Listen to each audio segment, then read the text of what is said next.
ফলনের পর ফেলে দেয়া কলা গাছ যা একসময় ছিল নিছক বর্জ্য, তাই এখন হয়ে উঠেছে নারীদের অত্যাবশ্যকীয় পণ্য, স্যানিটারি ন্যাপকিনের কাঁচামাল।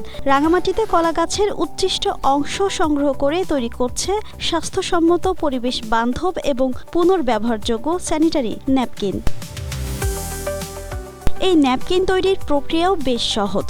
প্রথমে কলা গাছের বাকল থেকে বিশেষ মেশিনের সাহায্যে বের করা হয় আঁশ। এরপর সেই আঁশ রোদে শুকিয়ে করা হয় সংরক্ষণ। শুকনো আঁশ ছোট ছোট টুকরো করে বয়েল ও ব্লেন্ড করা হয়। এরপর বিশেষ প্লেটে সেট করে শুকানো হয়।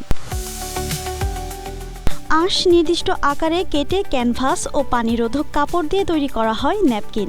আল্ট্রাভায়োলেট রশ্মির মাধ্যমে জীবাণুমুক্ত করে শেষে প্যাকেটজাত করা হয় এই পণ্য।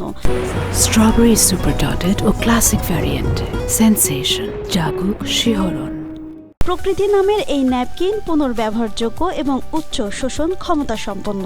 আমরা সিদ্ধ করব, সিদ্ধ করে আমরা ফ্রেমে লাগাই। ফ্রেমে লাগানোর পর এটাতে আমরা ফ্রেম সহ আমরা ওই ছাদে নিয়ে আমরা রোদ্রে দিয়ে দিই। কলা গাছের ছোটা দিয়ে যে ফাইবার তৈরি হয় তার কাটার পরে আমি ওটা সেলাই করে দিচ্ছি আর কি। ন্যাপকিনটা তৈরি হয়, ওই ন্যাপকিনের জন্য আমি কাপড় কাটিং করতেছি।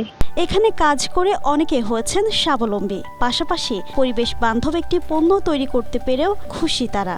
কলা গাছের বাগান থেকে উচ্ছিষ্ট কলা গাছকে সংগ্রহ করে আমরা কলা গাছের সুতা উৎপাদন করে প্রথমে দাতা সংস্থার সহায়তায় উৎপাদন শুরু হলেও এখন তারা বাণিজ্যিকভাবে উৎপাদনের দিকে এগিয়ে যাচ্ছে। বিএসটিআই অনুমোদনের পর এটি আরও বিস্তৃত হবে এমনটাই আশা। আমরা বাণিজ্যিকভাবে অগ্রসর হওয়ার জন্য বিএসটিআই এর কাছে অনুমোদনের জন্য আবেদন করেছি। বিএসটিআই থেকে অনুমোদন পেলে আমরা বাণিজ্যিকভাবে অগ্রসর হব। এই উদ্যোগে কর্মসংস্থান হয়েছে স্থানীয় শিক্ষার্থীদের। প্রকৃতির উপহার কলা গাছ এবার নারীর সুরক্ষায়। উদ্ভাবনী এই উদ্যোগ বদলে দিতে পারে স্যানিটারি পণ্যের ভবিষ্যৎ। জিন্নাত আরা ঋতু, এশিয়া পোস্ট।